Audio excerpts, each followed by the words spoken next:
or whatever, talk to the police. This is not a good idea. You want to roll your window all the way down, right? When dealing with these people, because they'll knock your window out. These people are crazy. They are agents under duress, right? They are agents under a spell, and they will bust your window out. You're gonna break my window? Don't. I'll open my door. Don't! Ow! Asshole! What the hell? Get out of the car now! Okay, they just broke my glass. See that? Beautiful. Good job. Get out of the fucking car now. I have nothing on me. Oh, you're gonna cut me. Don't. I'll open the door. You're gonna cut me. You're going to cut. Knock it. I'm recording. Unlock the window, I'm recording. Sir, that's fine. We're recording also. I need you to open the window. You guys have not. They pulled us over for not wearing a seatbelt. We are wearing a seatbelt, and they're threatening to break our window. You haven't even asked me for my license or registration. You haven't asked me for my license or registration. I need you to stand down and get your... Open your window now, or I'm gonna bust it out. Now you're going... Okay, I need you to call, and I need you to get your supervisor out here. I need your supervisor out here. I need your supervisor. I am asking him for his supervisor. I am asking you for your supervisor. Okay, officer, I am asking you for your supervisor to come out here. Now you have busted my vehicle up, and now you are going to detain me. You are illegally getting into my vehicle. Whether you say somebody's not gonna hurt you, people are getting shot by the police. Oh! Damn!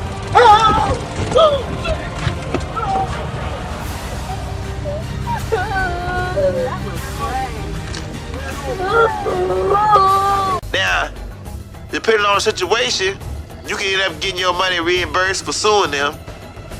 But in the meanwhile, you're gonna have to ride around with a window bust out and maybe even go to jail in that situation.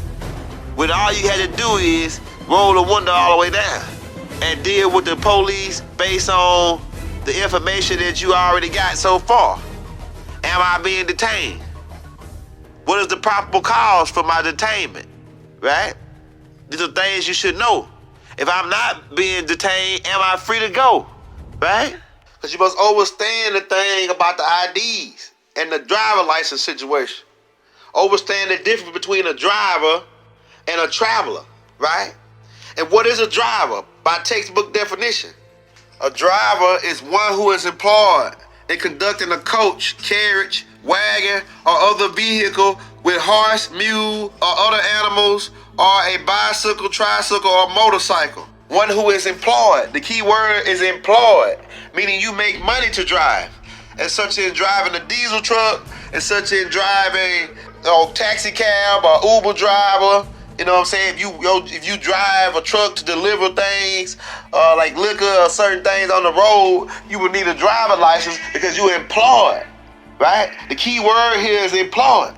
So understand what a driver is versus a traveler. Understand that a driver license and the ID is a contract which they coerce you into. Insurance, driver license, anything that they say you have to buy, you have to get in order to do anything, right? It's a coerced contract. Forcing Americans to buy something is a coerced contract, and a coerced contract is an oxymoron under the law. The reason for that is actually quite simple. It's because for hundreds of years prior to the ratification of the Constitution, it's been understood that to be legally binding, a contract has to be based on the voluntary mutual assent of the parties to the contract. So in other words, the law has always presupposed that you cannot coerce a contract, that a coerced contract is in fact an oxymoron under the law. And how do you know if it's a contract? Is if your name is in all capital letters, which is your scrawl man, right? Your name is in all capitals on your driver license, and they make you sign it. This is a contract. Most of you are already familiar, but those who are not, take a pencil and pen and take some notes. Because we're here today to assist in solving some problems. And one of the problems is the misconception of what a driver's license is and what it's used for. The fraud of a driver's license is not in your interest. When they gave you that driver's license, it was to incorporate you as a corporate person was not an instrument for identification. Is everyone aware of that? You aware of that? Everyone aware of that? What we have to do as free Moors is begin a process and a consciousness amongst the people to neutralize that instrument. Some of us use it now because of whatever purposes, to transport, etc., but understand that it's a commercial instrument. It is not your identification, your pedigree, bloodline, anything like that. And you'll notice that all driver's licenses have it, the nomen written in all capital letters, which you all know, which indicates a corporation, an artificial person, an instrument, all right? Now, that instrument comes under excise tax. And excise tax is a system that is set up for corporate activity and for taxing corporations in the capacity of having a privilege or benefit of operating in a corporate capacity, i.e. dealing with mercantile instruments or products of merchandise, sales, etc., and the movement of those things. Now, one thing that you must recognize, and I know you do recognize, are you that? Is anyone a movable instrument? Did somebody manufacture you?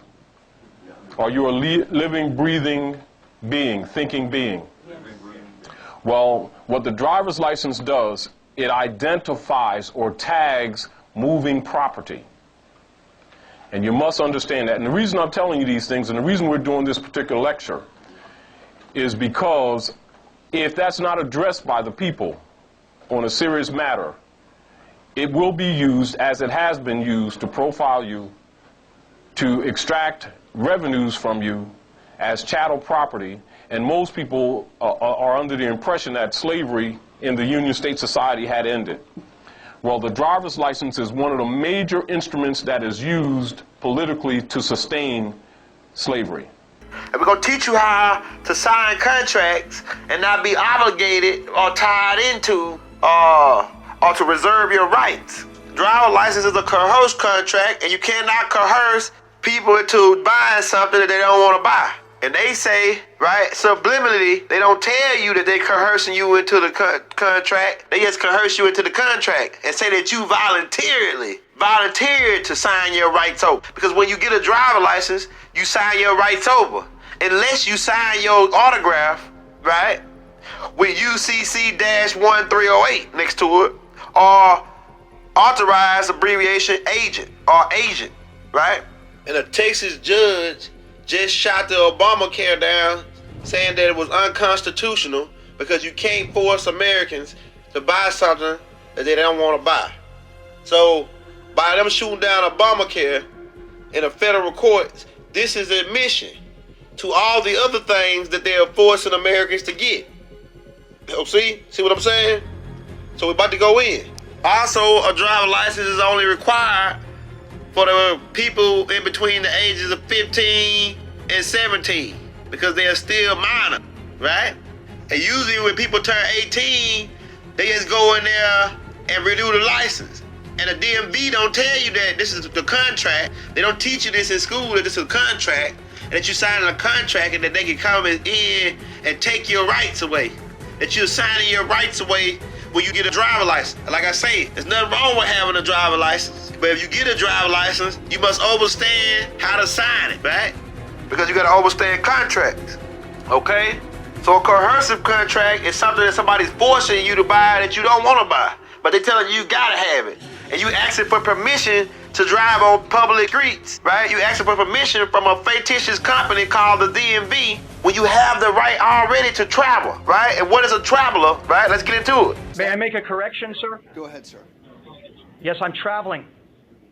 You said that you used the term driving, and I was traveling, sir. You have the right to travel. The right to travel, the right of the citizen to travel upon the public highways and to transport his property thereon, either by horse-drawn carriage or by automobile, is not a mere privilege which a city can prohibit or permit at will, but a common right which he has under the right to life, liberty, and the pursuit of happiness. So if you say you're driving a vehicle, right? If you're driving a vehicle, then you go under their colorable law and their statutes and code. But if you say I'm traveling in an automobile, right? Automobile is different from vehicle, right? Within the system, right?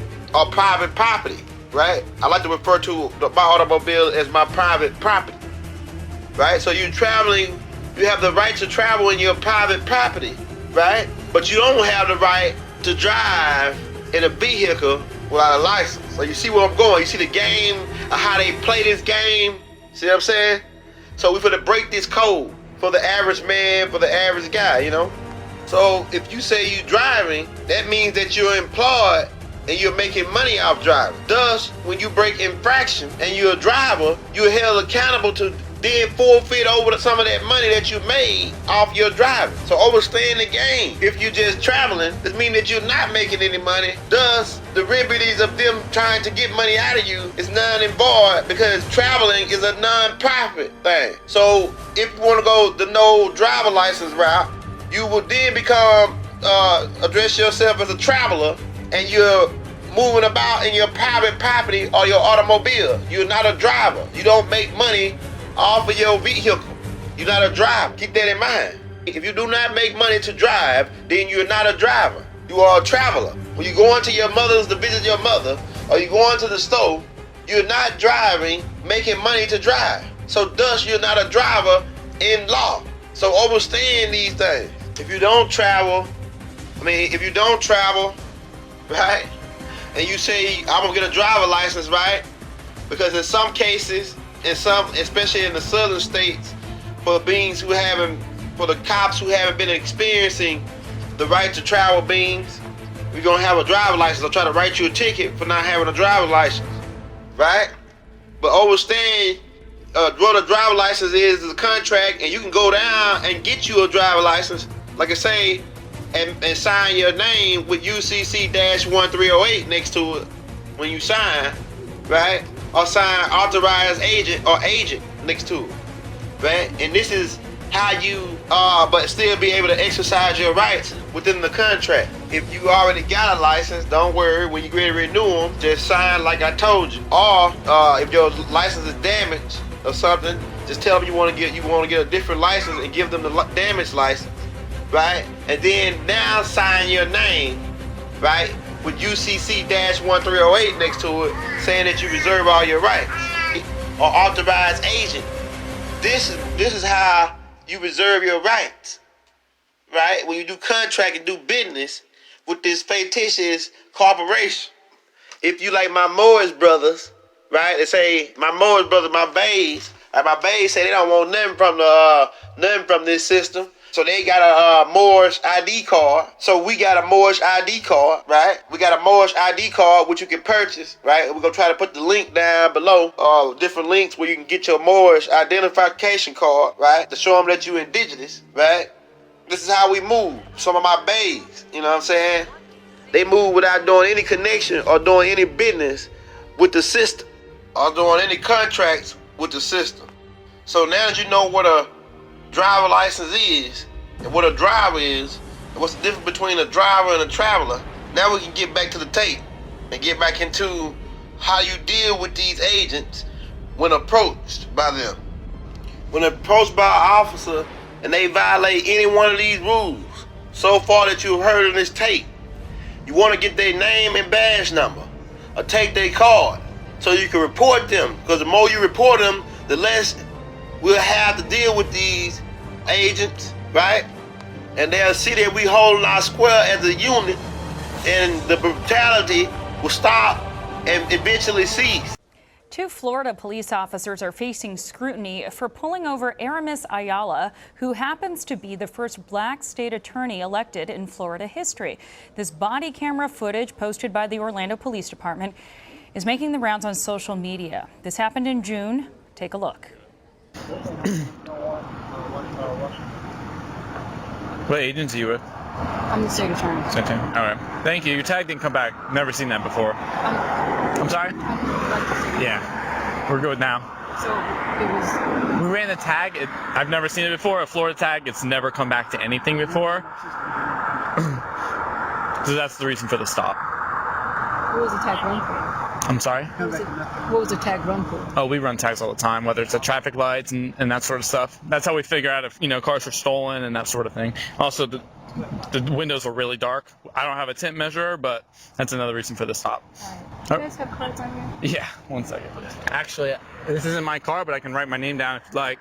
Yeah, he put my name.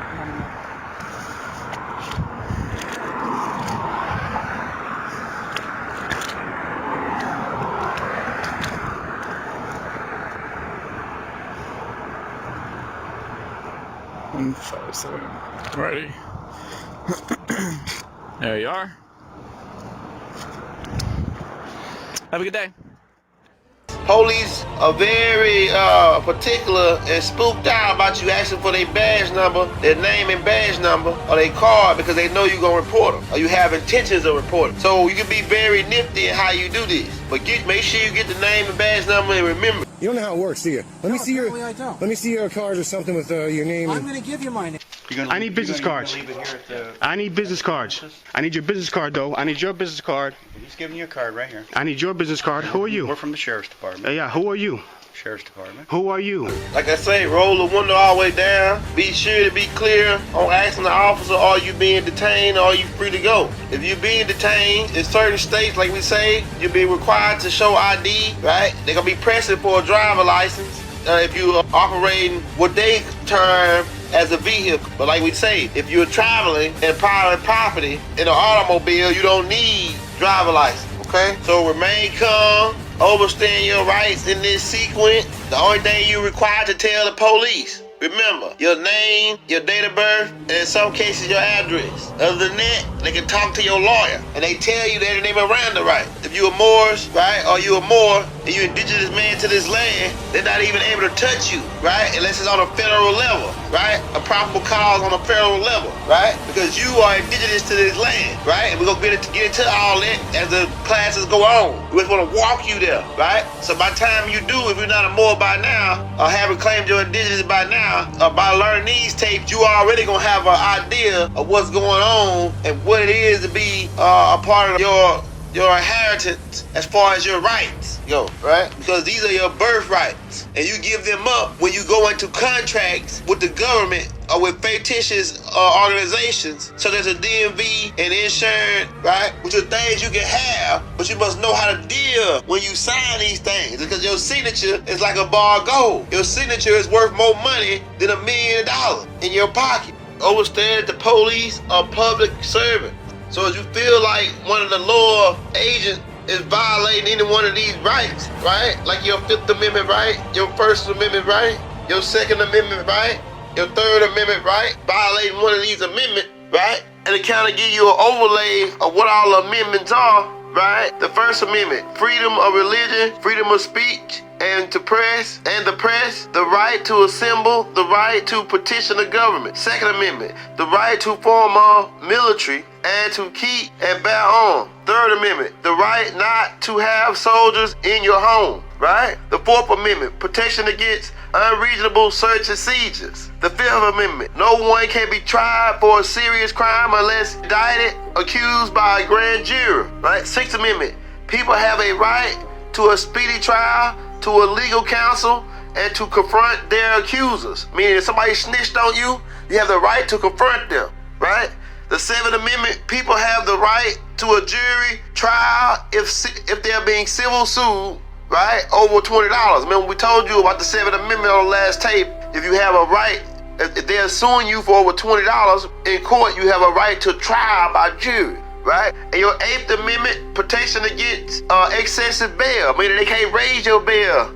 If they violate this right, excessive bail give you a bail for like you go to jail for like public intoxication or something, and the bail is normally like $500, but they make, since you a rapper, or since they know you will be a black dude with some money, they say, oh yeah, we're gonna say the bail is $500, we're gonna charge him $10,000. This violates your 8th Amendment right, okay? And these are things you're gonna wanna know. So if one of these agents, these law agents, violate your right, you should ask for a supervisor, right? I want to speak to a supervisor. Remember those words. And when a supervisor come out, right, and you exercise your right, right? If you're in the right, when you exercise your rights and you holding your square, you should be let go. I would like to see your supervisor. Okay, I need you to call and I need you to get your supervisor out here. I need your supervisor out here. I need your supervisor. I'm asking for. Now you got a couple badass, hard-ass cops out there who want to make you an example, try to overthrow you and make you and think that you won't report them, right? Because you don't know nothing. But if you holding your square and show them that you know something, they bag off you. See what I'm saying? And this is the moral science. This is one side of the moral science. We're going to get into this. We're going to give you classes on this so you can understand what's going on here. How these people have a corporation set up on your land, right? And they created states and about to govern you fictitiously. Keep in mind, Moors, they don't have authority over us, right? You have authority over them. They're here to serve you, not you to serve them, right? They're here to come to your aid, not to harass you, Moors. Keep that in mind. So you must hold your square and exercise your rights. There are some beings out here who go about the sovereign route, right? Which is a little bit along the same lines as indigenous, but not really, right? Because only the true Moors can train indigenous and sovereign to this land, right? In some cases, these sovereign beings take it too far. Like I say, keeping the window rolled up, trying to run into police, because you gotta understand, in law, the police, in their mind, they have been trained to think of a vehicle as a weapon. So if you try to run over an officer, you will be shot. So keep that in mind. If you're being detained, then that means you're not free to go. Don't worry, we got moves for everything. Because if you were being detained without the proper cause, right, then we can sue them for wasting your time. And we charge $15 a minute for your time, right? For all those beings out there who call themselves Moors, who try to sell drugs or go do shoplifting or something crazy, commit a real natural crime, you know what I'm saying, and then try to hold your square, keep in mind you represent all Moors. And you make all Moors look bad when you go out there trying to use our name in vain. You know what I'm saying? You use the Moors name in vain by selling drugs and then trying to hold your square calling yourself a Moor. So keep that in mind, brother, of what you're doing to us as a nation and as a people. We're all one unit, okay? So strive to have a good heart, brother, and don't be what we call moron, those who make Moors look bad. Keep in mind your Fourth Amendment right, brothers and sisters, to illegal search and seizure, right? Keep in mind the words, I do not consent to the search of my private property, which they consider as a vehicle, but it's your private property or automobile. I do not consent to the search of my body.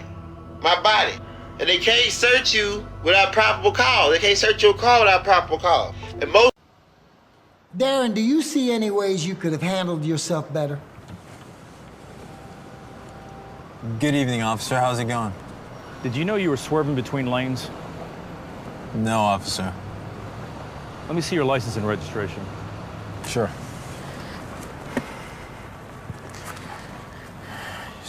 My license.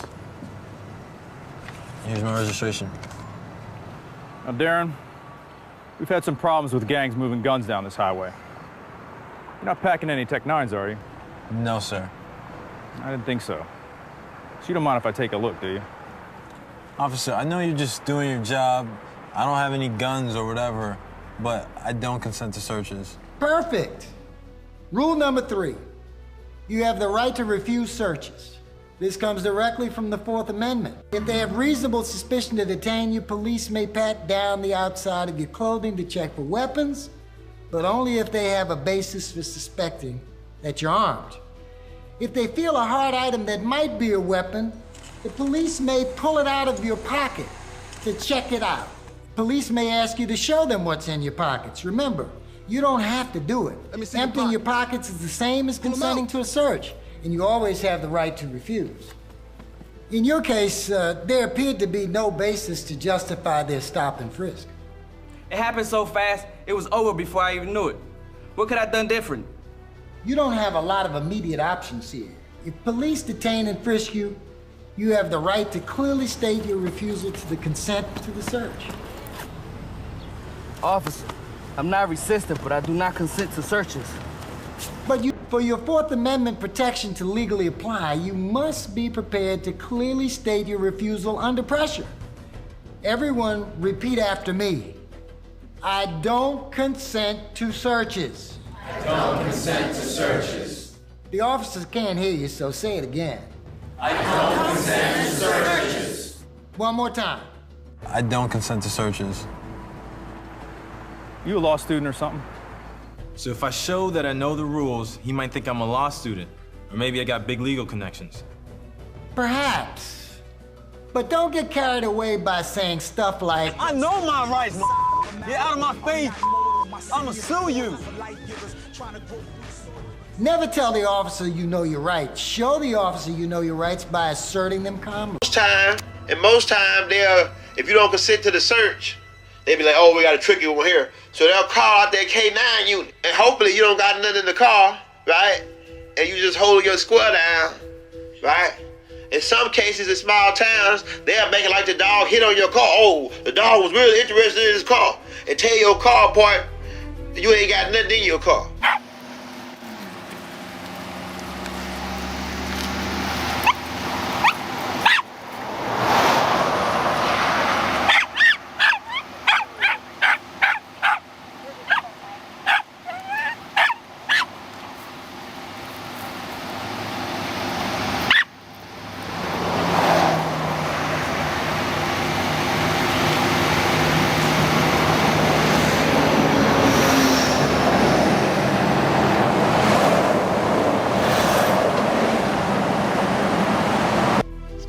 All your rights, right there.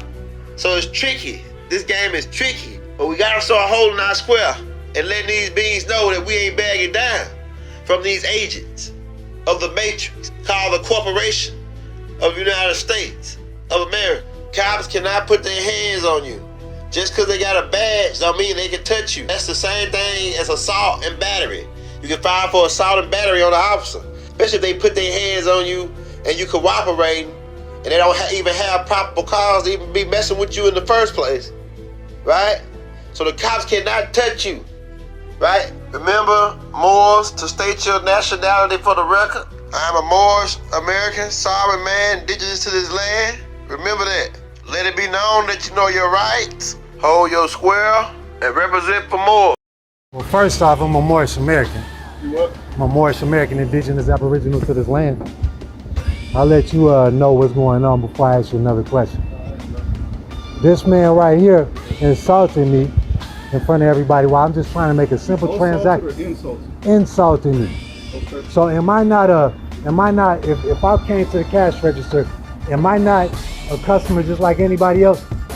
I am, right? So let me ask you a question. If I'm see, here we go. Can I explain what I'm saying first before he tried this? Hold on, let me do it like this. Who called 911? Let me talk to him first. Yeah. Somebody. I don't need an ID. I'm a Moorish American. What's her name? My name's Oscar Smith. What's your badge number? Hold on. I'm asking you a question. See how they do.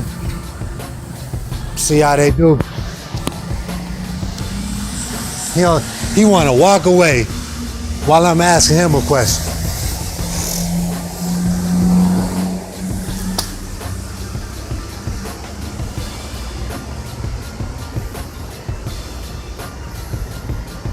Are you honoring your constitutional oath today? What's your last name?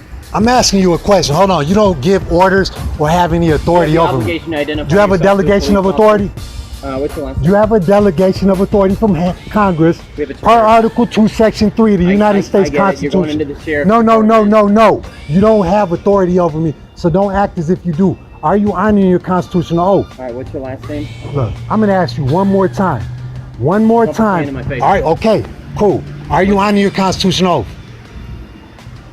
I don't know you, man. Have I committed a crime? Have I committed a crime? Have I committed a crime? Have I committed a crime? Don't touch me. Have I committed a crime to be detained? Have I committed a crime to be detained? I know the law. If you just touched me, you just assaulted me. I have not committed a crime. Do you understand? Do you understand that? Have I committed a crime? Okay then.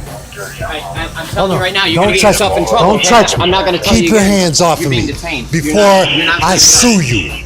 I will sue you. Many times. No, well, I'm different. I'm a Moorish American. I'm indigenous aboriginal to this land. You do not have authority over me, neither do you have a delegation of authority. Let me be clear. You're not free to go. You're being detained at this time, okay? What crime have I been committed? And what's your name? Again, since you can't present a crime, what's your name? My name's Officer Smith. You see me standing on my square? Okay. Officer, what again? What's your name? Officer Smith. And what's your badge number? I'm not going to say it again. You already have. Okay. Well, since you're saying I committed a crime, you're saying you detained me. I'm saying you're being detained. Okay. For articulable. To detain somebody, they have to commit a crime. Okay, stop talking over me. I can answer your question. I'm taller than you. Of course, I'm going to speak over you. Okay. In order, I like that. That's cute. Look, no, it's it's funny. not. Look, this is law. Okay, so you went to law school. You went to whatever you did. Okay, and you know that in order to detain somebody, they have to commit a crime, right? Articulable reasonable suspicion. Suspicion of committed a crime. Going to give What you crime have I been suspected of committing? Well, hold on, let me answer your question. Don't touch me. Let me answer your question. Don't even come close to touching me. me. The manager wants, he doesn't want you on the property anymore. It's private What property. crime have I been suspected of committing? It's going to be criminal trespass. We're going to give you. For what? I'm outside waiting on you. That's no criminal trespassing. If I'm outside waiting on the police and I told him to call the police. Okay. Okay? You tell me what happened. Well, first off, am I suspected of committing a crime? Sir, all I asked you was what happened. Understandable. Understandable. Am I suspected of committing a crime? No, you're not. Am I being detained? No, you're not. Am I free to go? You're free to go, but Thank you. listen to me, sir. Listen, sir.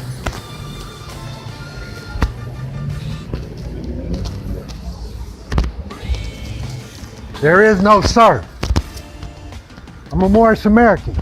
Don't forget that. We run this shit, man. We run this shit, man. Don't forget that. Moors, this is your land. Don't let these Europeans or anybody else for that matter hold you back. You see, he tried to put his hands on me continuously, restrain me, all that stuff. Was he able to do that? Was he able to do it? No, of course not, because Moors stand on their square. We know the law. They have no delegation of authority. Okay? Islam, more. And peace and love to all. We love you all. This is the Young Elder signing out. Good night.